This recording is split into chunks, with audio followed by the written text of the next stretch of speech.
Guilherme de Ockham, René Descartes, Immanuel Kant.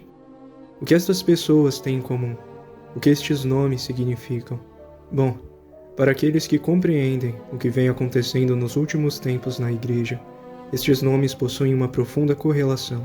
Para aqueles que pouco percebem ou somente vislumbram a neblina da crise, as ideias destas pessoas são as causas primordiais daquilo que caracteriza a crise na Igreja e no mundo.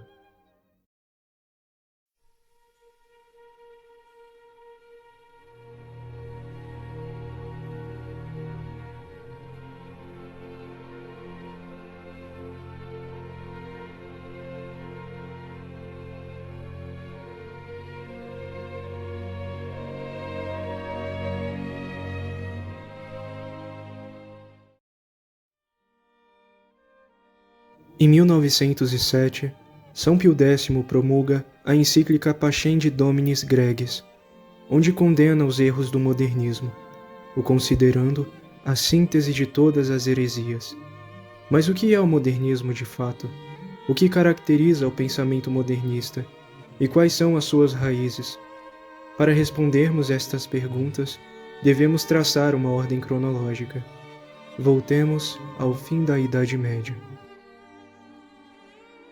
Guilherme de Ockham, frade franciscano, filósofo e teólogo, é considerado o representante mais eminente da escola nominalista, precursor do pensamento de negação acerca da universalidade, isto é, a essência das coisas. Guilherme defendia que as coisas não possuem uma essência intrínseca, mas que a elas só é atribuída esta essência a partir do momento em que são nomeadas pelo homem. O frade também chegou a negar a inteligência do homem.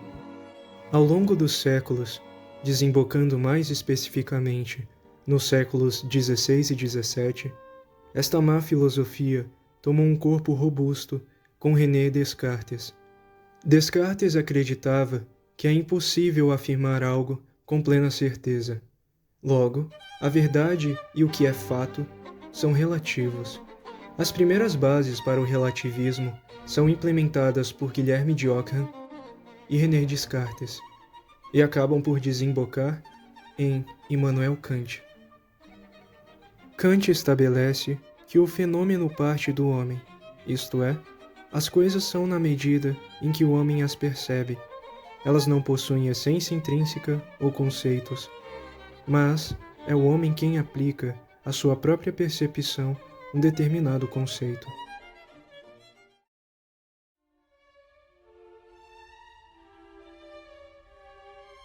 Consequentemente, o que era antes filosofia acabou por tornar-se uma doutrina, a doutrina modernista.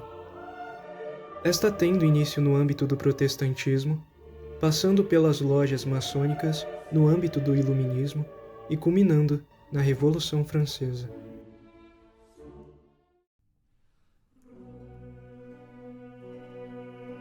Em meio à Revolução, surgiu um vírus chamado catolicismo liberal, este sendo uma espécie de tentativa de conciliar a doutrina católica com a doutrina liberal e modernista.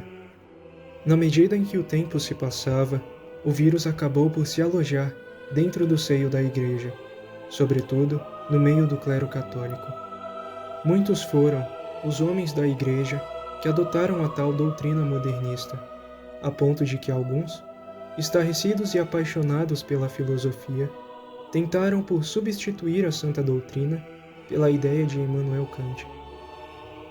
A grande maioria foi condenada por heresia, sendo o caso mais conhecido o de Félicité de Lamennais, que foi condenado pelo Papa Gregório XVI na encíclica Miraribus. Esta doutrina subjetivista tem uma concepção de caráter totalmente humanista, já que defende que é o próprio homem quem concebe as coisas em seus sentidos e conceitos. Na sã filosofia de Aristóteles a São Tomás de Aquino, é defendido que a verdade é a adequação do intelecto ao objeto, tal qual o objeto se demonstra a nós. Portanto, é necessário um grande ato de humildade para reconhecer e aceitar as coisas como elas são. Neste ponto da humanidade, o homem passa a tomar a si próprio como uma espécie de semideus, isto é, o suprassumo da criação, que ultrapassa o próprio Criador.